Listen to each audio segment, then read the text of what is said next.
오늘은 사순절 제2주입니다. 그래서 사순절 기간 동안 예수님의 사랑 속에서 우리의 일상적인 삶과 그분의 사랑과 연관시켜보는 그런 기간이라고 할 수 있겠죠. 지난주에는 우리가 어떤 질문을 던졌습니까? 어떻게 살아왔는가? 이런 질문이었죠. 그래서 우리는 성경에서 의외의 펀치들을 맞는다 그랬습니다. 어떻게 살아왔는가? 때로는 탕자처럼, 때로는 첫째 아들처럼, 어쨌든 어떤 쪽이든 죄 가운데 살았다라고 하는 그런 펀치. 또 이제는 예수님의 십자가의 사랑을 알고 또 겸손한 마음, 그 믿음으로 살아가려고 초청을 받았다. 그렇다면 이제 어떻게 살 것인가라고 하는 질문이 나옵니다. 오늘 본문에서 어떻게 살 것인가에 대해서 음식점으로 치면 그 메뉴판에 메뉴가 굉장히 많아요. 이제 성경 구절을 보여드릴 텐데 이 메뉴 중에서 어떤 것들이 여러분 마음에 와닿는지 한번 선택해 보십시오. 메뉴가 많습니다. 오늘은 베드로전서 4장 7절로 11절인데 먼저 7절로 10절까지를 보겠습니다.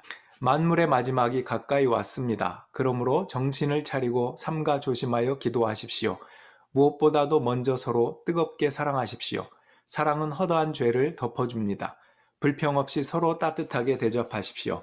각 사람은 은사를 받은 대로 하나님의 여러 가지 은혜를 맡은 선한 관리인으로서 서로 봉사하십시오. 자, 메뉴들이 쫙 나와 있어요. 여러분들이 마음에 와닿는 선택하고 싶은 메뉴 어떤 것이 있습니까? 어떻게 살아야 할까? 난 이렇게 살아야 되겠구나. 여러 가지가 있는데 먼저 약간 청개구리 같은 스타일을 선택할 수도 있어요. 첫 번째 줄에 만물의 마지막이 가까웠습니다 그랬잖아요. 아니 베드로가 이 편지를 베드로전서에 쓸 때는 2000년 전인데 2000년 지나 지금까지도 예수님이 오시지 않고 만물은 그대로 있는데 이 뭐 성경 말씀은 뭐 따르지 않아도 되겠구나. 틀렸네. 이렇게 청개구리처럼 생각하고 선택하는 사람이 혹시 있을까요? 아마 베드로는 그걸 알고 그랬는지 지금 베드로 전서인데 베드로 후서 3장에 가면 이렇게 이야기를 합니다. 여러분을 이렇게 조롱하는 사람이 반드시 생길 겁니다. 아니, 그리스도가 다시 오신다는 약속이 어디 갔어? 만물은 창조 때부터 그러하듯이 그대로잖아. 이렇게 이야기할 것입니다. 하지만 여러분, 이것은 모르고 하는 소리입니다. 노아 때도 물로 심판당했듯이 마지막 때는 반드시 있는 법입니다. 하나님께는 하루가 천년 같고 천년이 하루 같습니다. 약속이 더디다고 생각지 마십시오. 오히려 하나님이 오래 참으셔서 여러분이 회개하기를 바라시는 겁니다. 반드시 마지막 날은 도적과 같이 옵니다. 이렇게 설명을 해줍니다. 여러분 어때요? 살다 보면 이제 나이가 들어갈수록 처음이 있으면 끝이 반드시 있다는 것을 깨닫게 되고 알아가게 됩니다. 어떨 때는 2000년도 짧게 느껴질 때가 있어요. 정말 하루가 천년 같고 천년이 하루 같다는 하나님께는 우리에게도 가끔은 그렇게 느껴질 때도 있어요. 역사도 짧게 느껴집니다. 창조와 마지막 사이에 그렇다면 우리는 어쩌면 선물로, 덤으로 살아가고 있겠구나라는 겸허한 생각을 갖게 됩니다. 자, 어떻게 살아갈 것인가? 여러분이 어떤 것을 골랐어요? 첫 번째 줄 끝에 보면 정신을 차리고 삼가 조심하여 기도하십시오. 우리가 지난주에도 읽은 마지막 구절을 오늘은 첫 구절로 다시 읽게 되었는데요.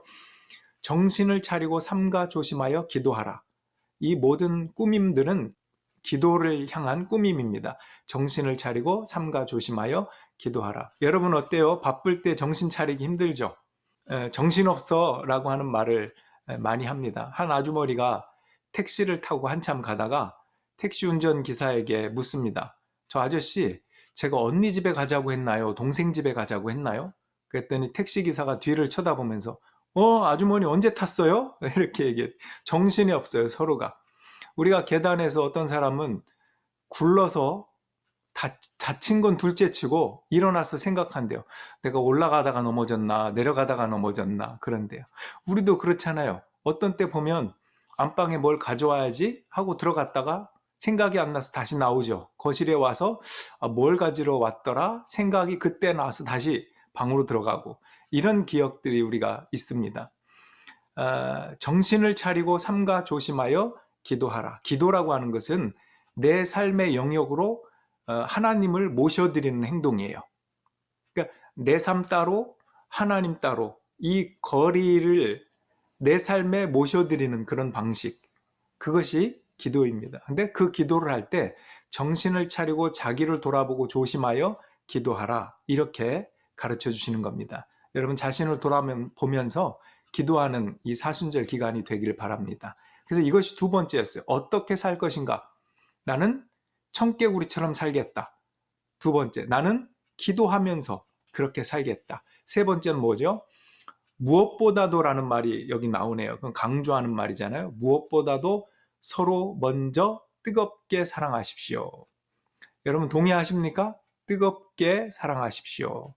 혹시 여러분 중에 너무 뜨거워서 뜨거워 이렇게 하시는 분이 있어요? 무엇보다 서로 뜨겁게 사랑하십시오. 사랑은 허다한 죄를 덮어줍니다. 이렇게 이어져 있죠.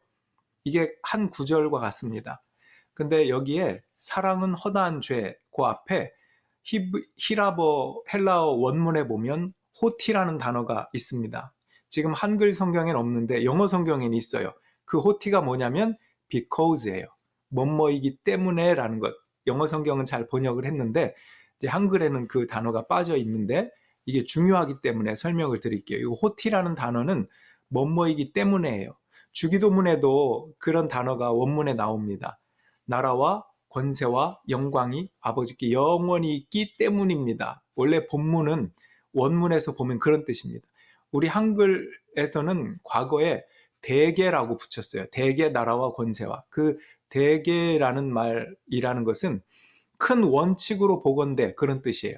그런데 원문의 의미를 충분히 담지 못해서 지금은 그 대계가 빠졌어요. 그렇지만 의미는 어떤 것이냐? 뭐뭐이기 때문에.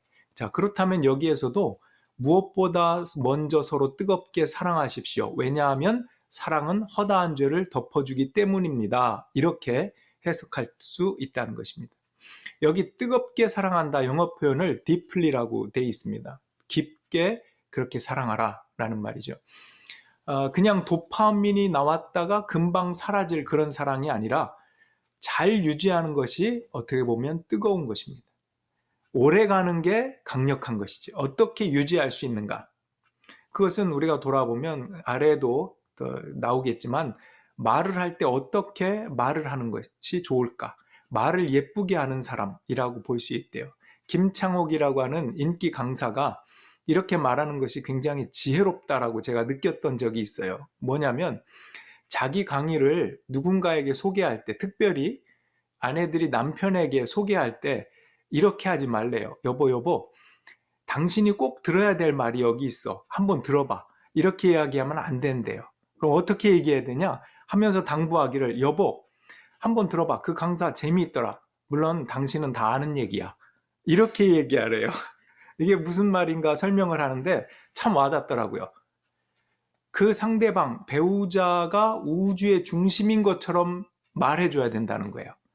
물론 이게 어떻게 보면 이제 남자들은 존중받기 원하는 것, 그 전에 이야기를 했지만 그런 차원에서 얘기했는지 몰라도 이것은 남자에게뿐 아니라 여자에게도 아내에게도 마찬가지일 것입니다. 얘기할 때 상대방을 높여주고 그 사람이 중심이 되도록 말하는 것, 이것이 어쩌면 기술일 수도 있지만 근본적인 마음의 상태에서 나오는 것들이라고 볼 수 있습니다.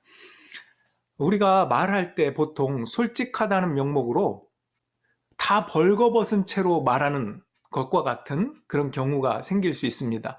근데 많은 경우에 벌거벗는 게 예의가 아니죠. 옷을 입는 게 예의입니다. 말을 하는 것은 옷을 입는 것과 비슷합니다. 근데 그게 사랑이라고 말하고 있어요.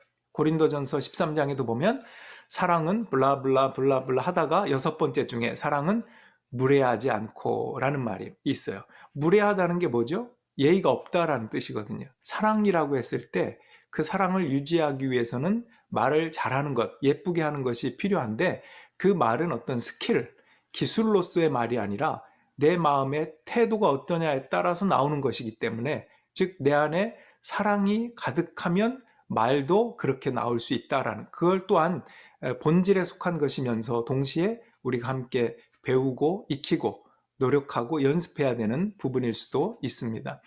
여러분, 예전에 큰 그 회사에서는 그런 적이 있대요. 입사 면접을 볼 때 보통은 사무실에서 다음 번호 이렇게 해서 면접을 보지만 그 회사에서는 커피숍에서 면접을 본대요. 그래서 커피숍에서 이제 작전을 짜는 거죠. 웨이트리스가 커피를 들고 오다가 실수로 쏟은 것처럼 그 사람에게 쏟으면 면접자가 어떤 사람은 아우 괜찮습니다 하고 예의를 지켜서 끝까지 존중하면서 실수를 덮어주고 이런 사람이 있는가 하면 어떤 사람은 아 오늘 내가 옷을 이렇게 입고 왔는데 지금 뭐 하는 거냐고 그 면접관 앞에서도 그 자기의 모습 그 태도를 감출 수 없는 사람이 있대요. 그럼 면접관이 누구를 뽑을까요? 첫 번째 사람이죠. 존중하고 예의를 지키는 사람이 아 회사에 입사해서도 그런 태도로 열심히 일하겠구나. 이제 한때 그런 것들이 유행한 적이 있었다고 합니다.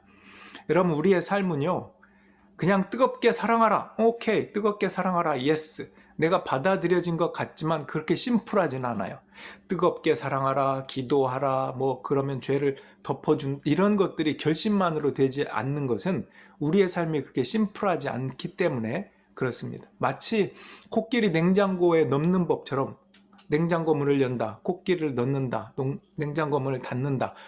그냥 말로는 심플하지만 사실상 우리의 삶에서 굉장히 복잡하고 힘듭니다.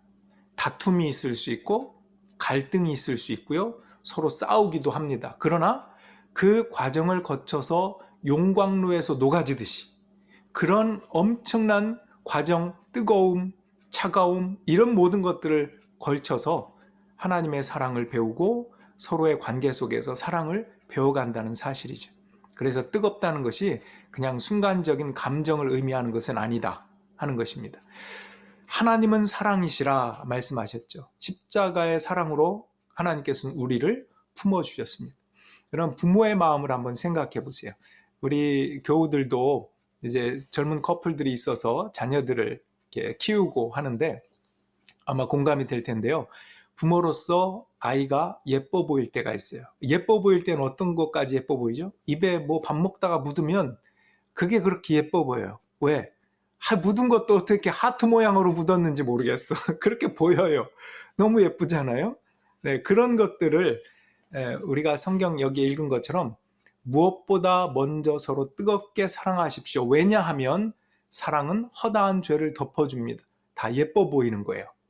허물도 뭐 묻은 것도 묻은 게 아니라 뭔가 예뻐 보이는 그런 것들이 사랑 있는 부모의 마음처럼 하나님도 우리를 그렇게 보신다는 거예요. 지난주에 말씀드린 대로 예수님도 우리를 너무나 사랑하시고 고난을 받으셨기 때문에 우리에게 야 내가 이렇게 고난받는데 너 뭐 하고 있어 이게 아니라 우리를 너무나 사랑하셔서 우리의 허물을 덮어주시고 어떻게 하신다고요? 너 힘들지 내가 겪어봐서 안다. 내가 함께 있을게. 나와 함께 하자. 이렇게 동행해 주시고 위로해 주시는 분이라는 것입니다. 우리의 허물을 덮어주시는 분이다라는 것입니다. 자, 그 다음 구절을 조금 더 가보죠. 하나, 둘, 세 번째 줄입니다. 불평 없이 서로 따뜻하게 대접하십시오. 자, 내가 어떻게 살아갈까? 여기서 나오는 대접은 이제 대접받는 사람의 입장이 아니라 대접하는 사람일 경우에 한해서 말하는 것입니다. 물론 여기에 나와 있지는 않지만 대접받는 사람은 어떻게 해야 돼? 당연히 감사해야죠. 어떤 대접을 받든 늘 감사하는 마음이어야 되겠죠. 여기에 나오는 것은 대접하는 사람의 입장에서 어떻게 해야 될 것인가. 보통 우리는 대접할 때 혹은 대접하고 나서 시험에 들기 쉬워요. 왜냐하면 나는 이렇게 대접했는데 저 사람은 나한테 해주는 게 없단 말이죠. 이런 마음이 들 때 불평하는 마음이 생깁니다. 그리고 원망하는 마음이 생깁니다. 그런데 우리가 믿음의 사람으로서 하나님의 사랑을 받고 신앙생활을 하고 관계 속에서 베푼다면 따뜻하게 불평 없이 대접하라. 그런 말씀이죠. 자, 그 다음에 각 사람은 은사를 받은 대로 하나님의 여러 가지 은혜를 맡은 선한 관리인으로서 서로 봉사하십시오. 여기서 관리인은 청직이에요. 여러분, 청직이라고 하는 종은 주인의 것을 맡은 거예요. 주인의 것이 자기 것이 아닙니다. 그런데 그런 관리인으로서 봉사하라는 것입니다. 여러분, 봉사할 때도 그렇죠. 내가 뭔가 좀 이름이 드러나기를 원하고 티가 나기를 원하고 내가 이렇게 한 것을 알아주길 원하고, 그런데 그것은 내 것이 아니라는 거예요. 하나님께서 나에게 재능을 주어서 봉사를 하든, 물질을 줘서 봉사를 하든, 어떤 은사, 어떤 재능을 받았든 봉사할 때는 그것이 받은 것이니까 그런 마음으로 선한 관리인으로 봉사하라는 거예요. 물론 이것도 봉사를 하는 사람을 볼 때 우리 교우들은 어떻게 해야 되죠? 늘 인정해주고 격려하고 감사하다고 하고, 이것이 우리의 태도이지만 여기서 나오는 것은 봉사하는 사람에게 대한 권면입니다. 봉사하는 사람은 받은 것처럼 청지기로서 관리인으로서 그렇게 봉사하라 라는 말씀하고 있는 것입니다. 조금 이제 요약해 보면 서로 사랑해라 이런 말씀이 거기 있죠. 또 서로 대접하라는 말씀, 또 서로 봉사하라 이 말씀이 이제 세 번째 줄부터 마지막까지 있었습니다. 자, 다음 구절을 볼 텐데요. 어떤 단어가 제일 많이 나오는지 한번 찾아보십시오. 제가 읽어볼게요. 형제의 사랑으로 서로 다정하게 대하며 존경하기를 서로 먼저 하십시오. 사랑으로 서로 섬기십시오. 여러분은 서로 남의 짐을 져주십시오. 서로 친절히 대하며 불쌍히 여기며 서로 용납하여 주고 서로 용서하여 주십시오. 서로 마음을 써서 사랑과 선한 일을 하도록 격려합시다. 여러분은 서로 죄를 고백하고 서로를 위하여 기도하십시오. 이제 나는 너희에게 새 계명을 준다. 서로 사랑하여라. 내가 너희를 사랑한 것 같이 너희도 서로 사랑하여라. 하나님의 여러 가지 은혜를 맡은 선한 관리인으로서 서로 봉사하십시오. 제가 여러 가지 성경 구절들을 읽었는데요. 어떤 단어가 가장 많이 나오죠? 서로입니다. 서로. 다시 눈으로 한번 볼게요. 서로. 서로. 서로는 each other. 그죠? 나 혼자가 아니고 너 혼자가 아니고 서로라고 하는 단어입니다. 이 서로는 교회 안에서도 마찬가지고 가정에서도 마찬가지고 우리의 인간의 삶의 어느 부분에서나 이 서로라고 하는 단어가 참 중요합니다. 아까 읽은 본문에서도 서로 봉사하라, 서로 대접하라, 서로 사랑하라 이런 말씀이 있었지 않습니까? 우리는 서로 사랑한다고 할 때 예수님의 사랑을 내가 먼저 받았다는 사실을 늘 잊지 말아야 됩니다. 저는 밑에서 네 번째 줄 정도에 보면 새 계명을 준다. 서로 사랑하여라. 내가 너희를 사랑한 것 같이 너희도 서로 사랑하여라. 예수님이 요한복음 13장에서 하신 이 말씀이 저에게는 늘 질문이었었어요. 왜냐하면 서로 사랑하라는 것이 새 계명이라고 말씀하셨기 때문이에요. 그럼 구약에서는 이 새 계명을 기준으로 옛 계명은 뭐죠? 하나님을 사랑하라, 이웃을 사랑하라 이거예요. 10계명에도 예수님이 두 가지로 정리해 주신 것이 첫째는 하나님 사랑, 두 번째는 이와 같으니 이웃을 사랑하라. 이 두 가지거든요. 근데 예수님이 이 두 가지를 그냥 말씀하셔도 되는데 새 계명이라고 하면서 서로 사랑하라. 이게 뭐가 다르죠? 여러분, 하나님 사랑하라, 이웃을 사랑하라. 특히 이웃을 사랑하라는 것과 서로 사랑하라는 것과 뭐 그렇게 다를 게 있어요? 근데 왜 굳이 새 계명이라고 하셨을까? 새 계명. 그래서 저는 좀 궁금했던 적이 많이 있었습니다. 근데 여러분, 로마서 8장에 그런 말씀이 있어요. 자기 아들을 아끼지 않고 모든 사람을 위하여 내어주시니가 그 아들과 더불어 너희에게 모든 것을 주시지 않겠느냐? 이런 말씀이 있어요. 그러니까 우리는 아들 예수 그리스도까지 아낌없이 내어주실 만큼 우리를 사랑하신 거예요. 하나님께서. 그리고 지금도 그 사랑을 받고 있습니다. 로마서 8장 39절에 보면 우리 주 그리스도 예수님 안에 있는 하나님의 사랑 안에서 우리를 끊을 수 없습니다. 그 어느 것도 우리를 그 사랑에서 끊을 수 없습니다. 여러분, 우리는 내가 하나님으로부터 사랑을 받았다라는 그 확신과 체험이 있어야 남을 사랑할 수 있어요. 마치 이것은 서로라고 하는 단어에도 연관이 되더라고요. 서로라고 할 때 보통 우리가 생각하기 쉬운 것이 너와 나, 부부를 예를 들어 보면 남편과 아내, 인간과 인간, 서로 마주보고 서로 사랑하고 싸울 때도 서로 싸우고 이런 관계를 생각하기 쉬운데 하나님께서는 뭘 말씀하시냐면 내가 너희를 사랑한 것 같이 하나님의 자리가 껴들어와야 돼요. 우리 사이에. 하나님의 사랑이 우리 사이에 있고 그 다음에 너와 내가 서로 사랑하는 겁니다. 그분의 사랑이 없이 우리 둘이 사랑하려고 하면 이건 인간적인 사랑이 얼마 못 가요. 굉장히 짧습니다. 뜨겁게 사랑하라고 불타오르고 끝나요. 그게 아니고 서로 사랑하라는 말 속에는 항상 내가 너희를 사랑한 것 같이 너희도 서로 사랑하라. 이것이구나 라는 것입니다. 제가 이런 말씀을 예전에 드린 기억이 나는데 자기 자신을 쥐라고 착각하는 약간 이제 정신적인 문제입니다. 내가 쥐라고, 그래서 고양이를 보면 두려워서 도망 다니는 그런 이제 병이 있는 사람이 의사를 찾아갑니다. 의사가 열심히 고칩니다. 그 몇 개월 지나서 잘 치료가 됐는지 보려고 면담을 합니다. 당신은 누구십니까? 저는 아무개입니다. 그렇게 얘기해요. 처음에는 저는 아무개이지만 무서워요. 고양이가 무서워. 이렇게 했는데 몇 개월 지나고 치료를 받으니까 저는 아무개입니다. 이렇게 얘기하는 거예요. 그러니까 이 의사가 반가운 마음에 이제 퇴원해도 되겠습니다 하고 퇴원하라고 수속을 밟고 있는데 이 환자가 그 퇴원 수속을 거의 다 할 때 의사에게 찾아와서 걱정거리 하나를 얘기하는 거예요. 이겁니다. 제가 이제 더 이상 쥐가 아닌 건 알겠는데 고양이 쪽에서 저를 쥐라고 생각하면 어떡하죠? 이렇게 얘기했대요. 여러분 치료가 된 거예요? 안 된 거예요? 아직 치료가 안 된 거예요.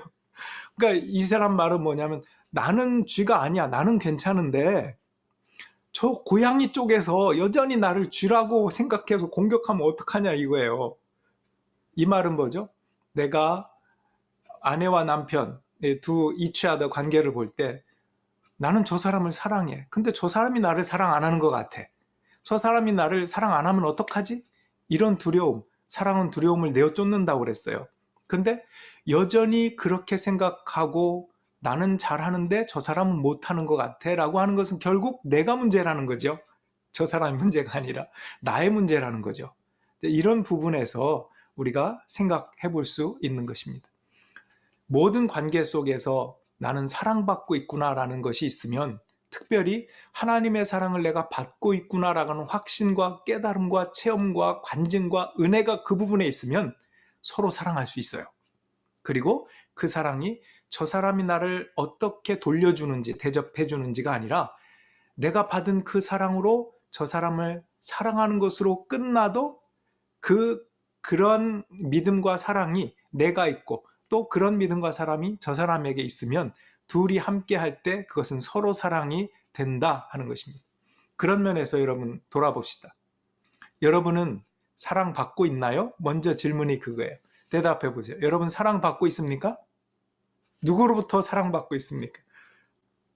그렇죠. 하나님께 받고 있고요. 물론 예수님, 성령님 다 부모님에게도 받고 있고요. 남편에게, 아내에게 받고 있고요. 더 나아가 볼까요?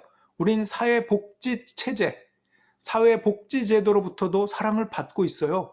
요즘 같은 코로나 시대에 다른 나라도 있지만 캐나다는 복지가 너무 잘 돼 있어요. 우리가 받고 있는 것들이 너무나 많아요. 국가로부터 혜택을 받는 것도 있고 나 혼자 사는 게 아니에요. 우리는 공동체 안에서 누군가 사랑을 베풀어 주는 것들을 받고 살아간다라는 것입니다. 그렇다면 그 사랑을 알면 우리는 어떻게 되죠? 그 사랑을 받은 사람은 다른 사람을 사랑할 수 있어요. 저 사람이 나를 사랑 안 하면 어떡하지 두려움이 없이 그냥 내가 받은 사랑으로 돌려받을 것 관계없이 사랑을 베풀어 주는 것. 이것이 크리스찬이다 하는 것입니다. 다음 구절, 마지막 구절이니까요. 한번 보겠습니다. 제가 읽어볼게요. 11절. 말을 하는 사람은 하나님의 말씀을 전파하는 사람답게 하고 봉사하는 사람은 하나님께서 주시는 힘으로 봉사하는 사람답게 하십시오. 그리하면 하나님이 모든 일에 예수 그리스도로 말미암아 영광을 받으실 것입니다. 영광과 권세와 영원 무궁하도록 그에게 있습니다. 아멘. 이렇게 말씀이 끝이 납니다. 여기 보면 이제 어떻게 살 것인가에 대해서 부연 설명하는 것 같아요. 아까 뜨겁게 사랑하라 할 때 제가 그 말을 예쁘게 하고 잘하는 것이 중요하다라고 하는 것이 여기에 연관이 되는데요. 왜 그러냐? 하나님의 말씀을 전파하는 사람답게 말을 하래요. 그것이 어쩌면 사랑은 무례하지 않고 예의 있게 하고 우리의 마음에 사랑이 있을 때 나올 수밖에 없는 언어의 표현들이 있다는 것. 그것을 우리가 함께 받아들이고 연습해야 되는데, 그것은 하나님의 말씀을 전파하듯이, 여러분 하나님의 말씀을 전파할 때도 그래요. 이게 뭐 내 생각, 내 주장으로 얘기하면 뭔가 내가 우쭐할 수 있어요. 그게 아니에요. 나는 다 받은 거예요.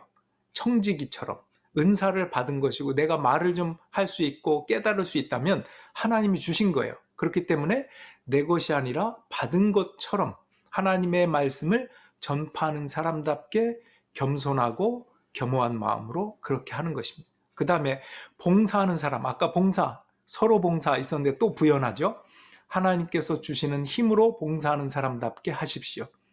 여러분 어때요? 여러분 가정에서 아내로서, 남편으로서, 교회에서 집사로서, 직분자로서 뭔가를 봉사하고 할 때 시험에 들 때가 있습니까? 없습니까? 내가 얘 도시락을 이렇게 싸줘도 어떤 보람이 있나? 얘는 공부를 열심히 하는 것 같지도 않고 엄마에게 고마워하는 것 같지도 않고 그럴 수도 있죠. 또 교회에서 봉사하고 애쓰는데 목사님이 알아주는 것 같지도 않고 저 집사님이 알아주는 것 같지도 않고 나는 이렇게 열심히 하는데 저 집사님은 봉사 안 하는 것 같기도 하고, 이게 다 시험이죠. 근데 오늘 본문 말씀에 보면 사실은 봉사하는 사람이 축복된 사람이에요. 그렇지 않습니까? 잘 생각해 보세요. 내가 봉사한다는 것은 하나님이 나에게 달란트를 주셨고 또 그 주신 것으로 인하여 봉사할 수 있는 위치에 있다는 것이 더 축복된 것입니다. 하나님이 모든 일에 예수 그리스도로 말미암아 영광을 받으실 것입니다. 한마디로 하면 하나님께 영광을 돌려라 이것입니다. 한번 따라 합시다. 하나님께 영광을 돌리자. 하나님께 영광을 돌리자. 여러분 여기에 계속 아까 선한 관리인처럼, 또 봉사할 때는 하나님이 주시는 힘으로 하는 것처럼, 말을 할 때는 하나님의 말씀을 전파하는 것처럼, 이런 말이 있죠. 한마디로 뭐예요? 하나님께 영광을 돌려라. 너의 것이 아니다. 선을 지켜라. 이런 뜻입니다. 나는 내 일을 하는데 왜 네가 생색내느냐? 아버지께 영광을 돌려라. 여러분 저는 어릴 때 부모님에게 그렇게 배웠습니다. 그래서 자녀들에게도 그렇게 가르쳤습니다. 어릴 때 부모님이 물어보셔요. 누구를 사랑해? 그러면 저나 제 동생의 대답이 그거예요. 하나님, 예수님, 성령님, 엄마, 아빠, 이 세상 다, 이거예요. 하나님, 예수님, 성령님, 엄마, 아빠, 이 세상 다. 또 묻습니다. 인생이 뭐야? 인생은 하나님께 영광 돌리면서 사는 것. 이렇게 가르쳐 주셨어요. 그래서 저는 그것을 늘 암송하고 살았습니다. 하루는 동생과 어릴 적에 말다툼을 하게 되었습니다.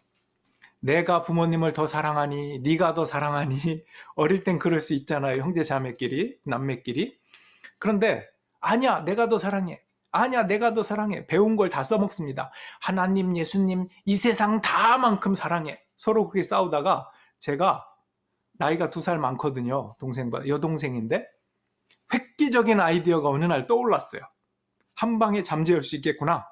그날도 또 다툽니다. 누가 더 사랑하니? 내가 이 세상 하늘만큼, 땅만큼, 하나님만큼, 예수님만큼, 전부 다 서로 우기다가 제가 뭐라고 했는지 아세요? 나는 네가 말하는 것보다 하나 더 많아. 이렇게 얘기했어요. 굉장히 억울해 하더라고요. 그러면서 동생이 어리니까 또 이렇게 얘기해요. 나는 그러면 오빠가 말하는 것보다 2개 더 많아. 이렇게 얘기하더라고요. 그래서 제가 웃으면서 야 이미 끝났어. 내가 먼저 말했기 때문에 네가 2개 더 많아도 거기다가 나는 하나 더 많은 거야. 그럼 3개가 되지? 오빠가 이겼지. 아주 굉장히 억울해하던 동생의 모습이 떠오릅니다. 여러분 보세요.